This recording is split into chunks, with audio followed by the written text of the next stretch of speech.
বন্ধুরা, এটা রামুর বাড়ি। রামু বলে একজন আছে, তো এটা তার বাড়ি, আর এটা হচ্ছে রামু।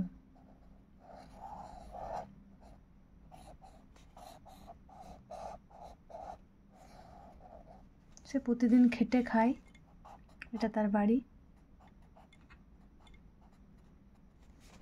সে পুকুরে যায় মাছ তুলতে।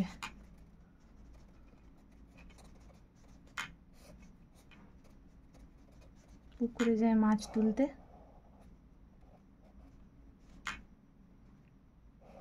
প্রতিদিন মাছ পায় না সে, দিন আনা দিন খাওয়া মানুষ আর কি।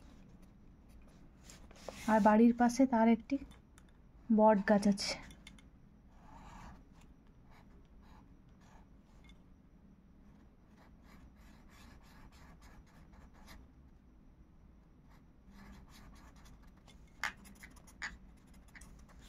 তো এখানে সে প্রতিদিন বিশ্রাম নেয়।